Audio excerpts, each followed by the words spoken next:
pelancong Eropa dari abad ke-15 menggunakan nama sebuah kerajaan untuk menyebut suatu pulau. Maka disebutlah Pulau Sumatera karena dekat dengan kerajaan Samudra. Selain dari itu, ada juga yang menyebutkan bahwa kata asli dari nama Pulau Sumatera ini berasal dari gelar seorang raja Sriwijaya, yaitu Haji Sumatra Bumi, yang artinya Raja Negeri Sumatera. Nah, dari adanya asal-usul nama Pulau Sumatera ini, banyak para tokoh yang memetakan dan menuliskan nama-nama Pulau Sumatera menurut apa yang mereka yakini. Pada tahun 1490, Ibnu Majid memetakan daerah sekitar Samudra Hindia dan menuliskan Pulau Sumatra di atasnya. Peta karya Ibnu Majid ini lalu disalin oleh Roteiro pada tahun 1498 dan muncullah nama Samatara. Sedangkan pada tahun 1501 dalam peta Amerigo Vespucci mencantumkan nama Satara. Sedangkan pada tahun 1506 Nasser mencantumkan nama Satra.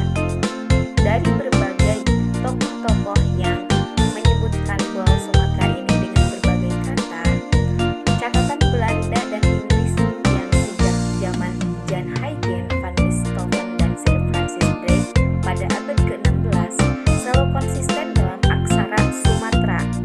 Nah, bentuk inilah yang menjadi standar dan kemudian menjadi nama pulau yang ada di Indonesia ini, yang dimana disesuaikan dengan lidah bangsa Indonesia sendiri, yaitu Pulau Sumatera.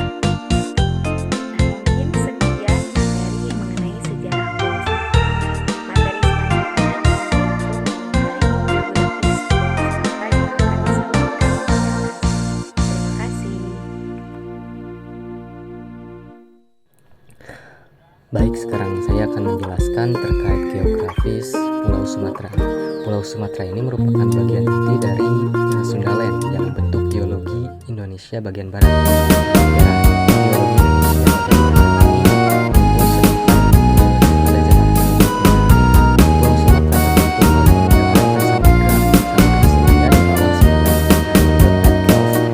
Pulau Sumatera itu bukanlah satu kontinen utuh, namun Pulau Sumatera terbentuk dari bagian-bagian kontinen dengan episode tektonik yang berbeda, yang dibentuk oleh blok kontinen Malaya Timur, blok kontinen Simasuk, blok kontinen Sumatera Barat, dan blok kontinen Mongolia.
dan segi masuk. Nah, pada pertengahan Jerman, metode ke selatan ini semakin meluas, yang diiringi dengan menyempitnya Paleolithic di utara. Lalu pada akhir Paleolithic telah ditutup sebaliknya dan membentuk struktur kaum beton yang membentang dari Semenanjung Malaya hingga Pulau Bangka, yang merupakan hasil dari fusi antara Asia dan segi masuk. Pada akhir Pulau Sumatera telah dapat dikatakan setengah lengkap karena sudah ada dua unsur, yaitu blok kontinental Asia dan subduksi telah menyatu. Nah, pada periode akhir Paleolithic, subduksi lempeng yang terbentuk di bawah Pulau Sumatera belum terjadi. Jadi akan terjadi selanjutnya. Kenapa belum dikatakan lengkap? Karena ada dua blok lagi yang belum, itu yaitu blok Woyla dan blok Sumatera Barat. Nah, pada akhir Paleozoikum terjadi subduksi mendatar pada blok kontinen Sumatera Barat yang menyebabkan kontinen Sumatera Barat yang menyebabkan posisi yang Sumatera Barat berada di timur bergerak ke arah barat. Misalnya secara sistem pergerakan ini mendatar karena subduksi yang mendatar, yang nantinya akan menghasilkan pergerakan yang akan menyatunya tiran Sumatera Barat dengan tadi Pulau Sumatera yang terbentuk sekarang. Akibat dari subduksi tiran ini memisahkan tiran segi masuk dan tiran ke Asia. Nah, jadi seolah-olah ada di tengah-tengah memisahkan antara tiran segi masuk dan ke Asia. Pada zaman Mesozoik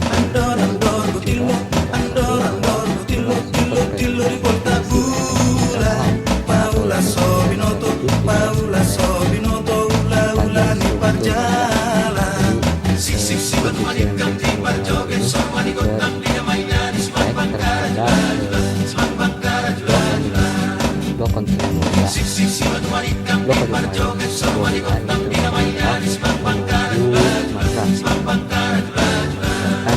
suatu tabrakan dengan Pulau Sumatera. Tabrakan pertama kali terjadi di Aceh yang berlangsung progresif ke arah selatan. Nah, sekitar 95 tahun yang lalu, atau dalam kurun waktu kapur awal bagian akhir hingga kapur bagian awal. Lalu tiran Woyla mengalami amalgamasi terakhir di bagian selatan Sumatera, tepatnya pada di daerah Lampung.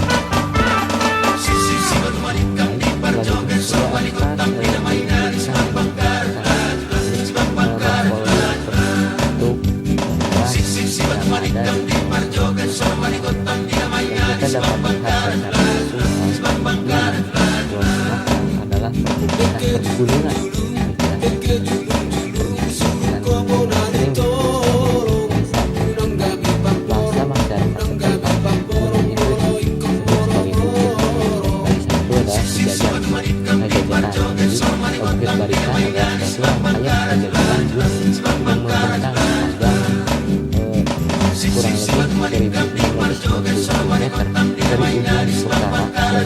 sampai ujung selatan ke Lampung di Sumatera. Tercatat ada 40 gunung di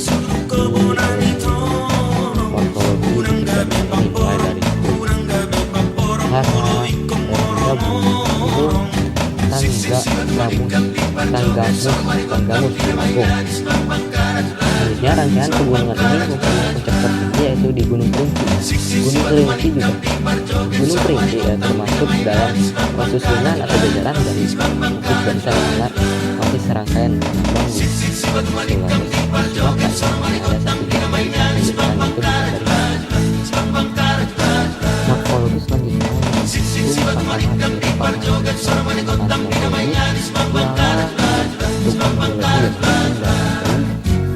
di Pulau Pulau Sumatera, juga dari dataran barat Aceh hingga Lampung. Patahan inilah yang juga mengakibatkan terbentuknya titik barisan karena ada yang barisan dapat terbentuk. Terbentuknya patahan umum apabila sejak jutaan tahun lalu saat lempeng Kaledonia hingga saya menabrak secara menyerong bagian barat Sumatera yang menjadi bagian dari lempeng benua Eurasia. Ledakan menyerong ini memacu munculnya dua komponen gaya. Yang pertama yaitu tegak lurus menyeret ujung lempeng hingga masuk ke bawah lempeng Sumatera. Dan batas kedua lempeng sampai ke kedalaman sekitar 40 meter yang umumnya 4 derajat di beberapa tempat tersekat. Dan tekanan yang tersebut tidak ditahan oleh satu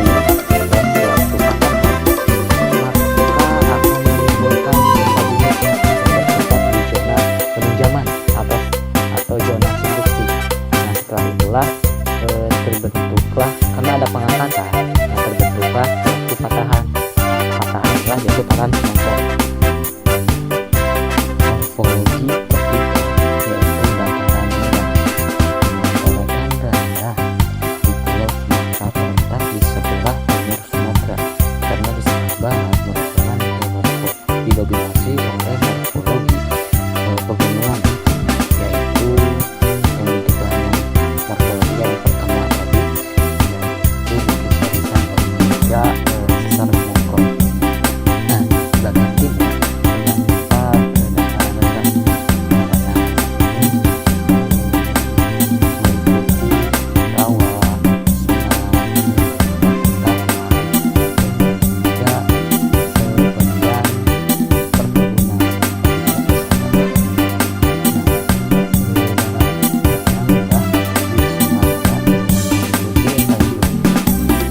Dan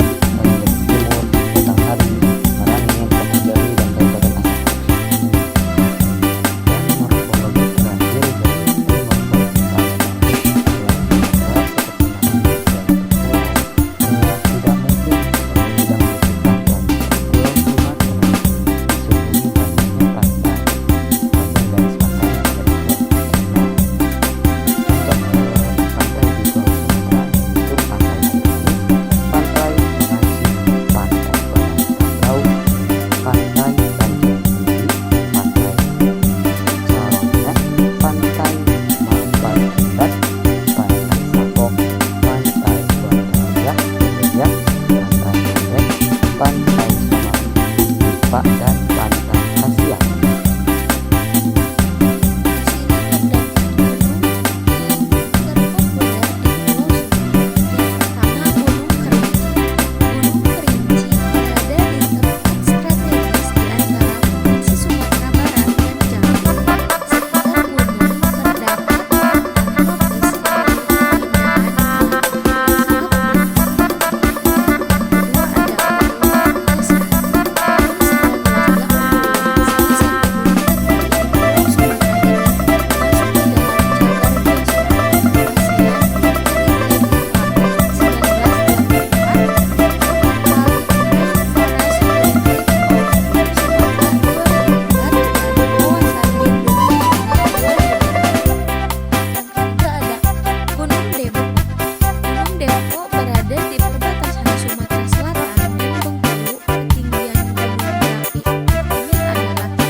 ciri-ciri dataran tinggi Agam yang menonjol yaitu Danau Maninjau yang merupakan hasil dari ledakan dahsyat erupsi gunung berapi.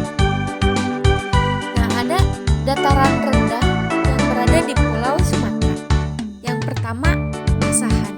Kabupaten Asahan jadi wilayah dataran rendah yang berada pada rentang ketinggian antara 0 sampai 1000 meter di atas permukaan laut. Asahan memiliki daerah pesisir yang umumnya tergolong datar dengan kemiringan lerengnya mencapai 0% sampai 3%. Yang kedua ada Muaro Jambi, sebuah kabupaten di Provinsi Jambi dengan luas wilayah 5.246 yang merupakan hasil dari pemekaran dari Kabupaten Batanghari.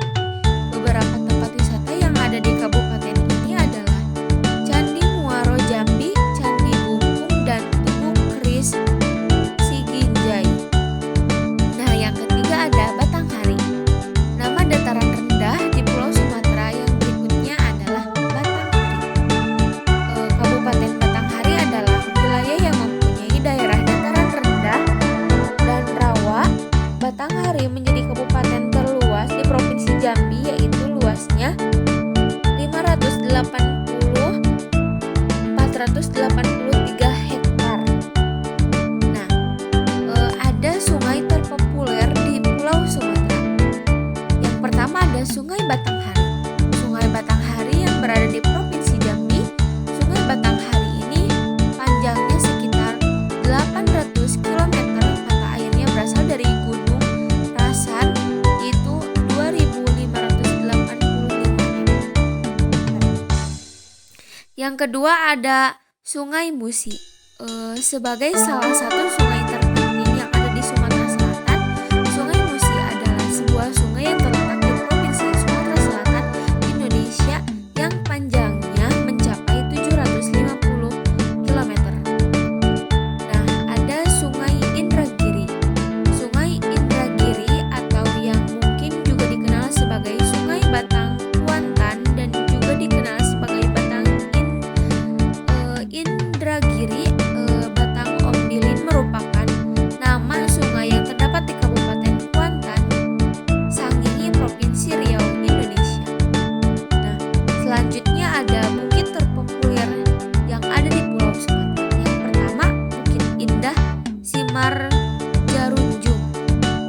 Bukit ini menjadi ikon wisata eksotis di Pulau Sumatera akibat banyaknya pengunjung yang datang saat liburan. Tujuan mereka tidak lain untuk melihat pemandangan Danau Toba dari atas ketinggian yang seperti kawah raksasa berwarna biru. Nah, yang kedua ada Bukit Barisan. Rangkaian nama bukit Pulau Sumatera ini memiliki puncak tertinggi Gunung Kerinci yang lokasinya ada di Jambi dengan ketinggian 3.805 mdpl. Panjang dari pegunungan Bukit Barisan ini hingga 1.650 km atau 1.025 mil yang membentang dari utara ke selatan. Lalu ada Bukit Holbung Samosir, destinasi yang merupakan perpaduan antara wisata alam dengan wisata edukasi atau pengetahuan. Bahkan tempat ini cocok bagi anak-anak yang belum belajar mengenal botani alam dan makhluk hidup. Lalu ada danau yang terpopuler di Pulau Sumatera. Yang pertama ada Danau Toba. Dan selagi bukan sulit disangkal bahwa Danau Toba adalah satu danau yang paling dikenal di Sumatera dan banyak dikunjungi wisatawan mancanegara karena memiliki banyak spot wisata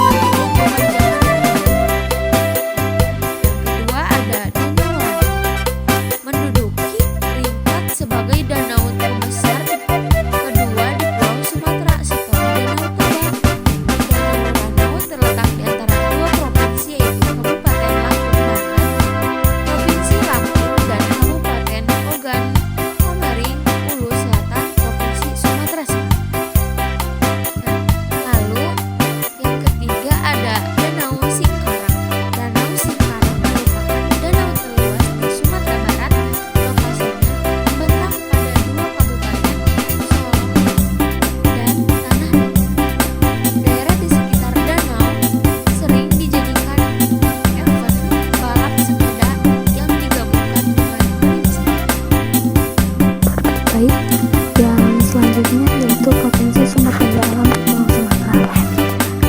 Sumber daya alam di Pulau Sumatera sangat beragam dan melimpah, mencakup berbagai aspek seperti kekayaan mineral, kehutanan, pertanian, serta potensi energi dan pariwisata. Saya di sini akan menjelaskan secara komprehensif tentang sumber daya alam yang berada di Pulau Sumatera. Yang pertama yaitu kekayaan mineral. Pulau Sumatera memiliki potensi besar dalam hal kekayaan mineral. Beberapa jenis mineral yang terdapat di pulau ini antara lain batu bara, emas, timah, nikel, minyak bumi, dan gas alam. Sebagai salah satu contohnya adalah adanya tambang emas di daerah Martabe, Sumatera Utara, yang dimana tambang emas ini memiliki cadangan emas yang signifikan. Yang kedua yaitu kehutanan. Pulau Sumatera memiliki hutan tropis yang luas dan menjadi habitat bagi beragam flora dan fauna endemik. Namun, eksploitasi hutan yang tidak terkontrol menyebabkan kerusakan lingkungan dan hilangnya habitat alam. Meskipun demikian, potensi kayu hutan seperti jati, meranti, dan lainnya masih ada dan bisa dimanfaatkan serta berkelanjutan melalui kegiatan hutan lestari. Yang ketiga yaitu pertanian. Pertanian ini merupakan sektor penting di Pulau Sumatera. Berbagai jenis tanaman pangan seperti padi, karet, kelapa sawit, kopi, teh, dan coklat tumbuh subur di pulau ini. Kelapa sawit salah satunya merupakan komoditas ekspor utama Indonesia dan memberikan kontribusi besar terhadap perekonomian nasional. Selanjutnya yang keempat yaitu potensi energi. Pulau Sumatera memiliki potensi energi terbarukan yang cukup signifikan, terutama dalam hal energi panas bumi.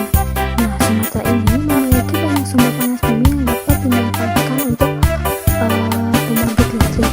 Daerah-daerah seperti Gunung Sitoli di Sumatera Utara dan Wairata di Lampung memiliki potensi panas bumi yang cukup besar. Kemudian yang kelima yaitu pariwisata. Pulau Sumatera ini memiliki potensi pariwisata yang sangat menarik, seperti pemandangan alam yang indah, gunung berapi, dan budaya yang kaya. Nah, tempat-tempat seperti Danau Toba yang berada di Sumatera Utara, Gunung Kerinci yang berada di Jambi, serta Taman Nasional Bukit Barisan Selatan dan Waikambas di Lampung bisa menjadi daya tarik wisatawan yang datang ke Pulau Sumatera. Selanjutnya yaitu sumber daya perkebunan. Selain kelapa sawit dan karet, di Pulau Sumatera ini juga memiliki perkebunan lain seperti lada, cengkeh, dan coklat. Nah, perkebunan ini juga memiliki potensi dalam bidang ekonomi dan juga memberikan lapangan pekerjaan bagi masyarakat sekitar. Kemudian yang selanjutnya yang ketujuh yaitu minyak bumi dan gas alam. Pulau Sumatera memiliki cadangan minyak bumi dan gas alam yang signifikan. Daerah seperti Sumatera Selatan dan Riau memiliki lapangan minyak dan gas alam yang telah menghasilkan produksi penting bagi industri energi Indonesia. Kemudian yang kedelapan, sumber daya tambang. Selain yang telah disebutkan sebelumnya, Pulau Sumatera juga memiliki potensi sumber daya tambang lain seperti bauksit, seng, dan barium. Nah, pemanfaatan sumber daya tambang ini harus dikelola dengan bijak untuk meminimalkan dampak lingkungan yang dapat terjadi akibat dari adanya pemanfaatan sumber daya tambang tersebut. Nah, yang terakhir yaitu adanya kawasan konservasi. Nah, Pulau Sumatera ini memiliki kawasan konservasi yang penting untuk pelestarian biodiversitas dan habitat alam. Salah satunya yaitu Taman Nasional Gunung Leuser di Aceh merupakan rumah bagi spesies langka seperti orang utan Sumatera. Nah, Taman Nasional ini juga termasuk ke dalam daftar situs warisan dunia UNESCO. Sekian dari saya, terima kasih.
talas endemik dari Pulau Sumatera itu.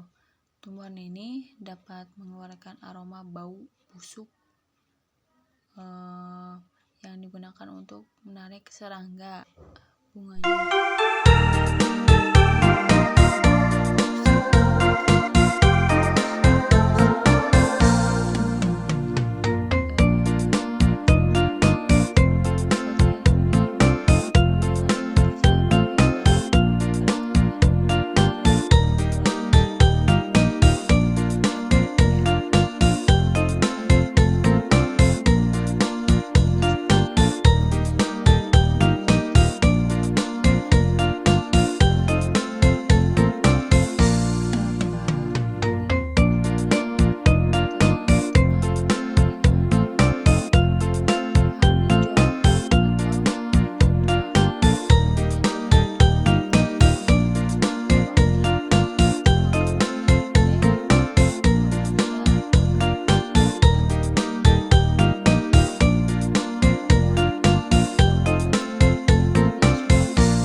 Baik, saya Stefani Triangelika. Di sini saya akan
melestarikan suku saya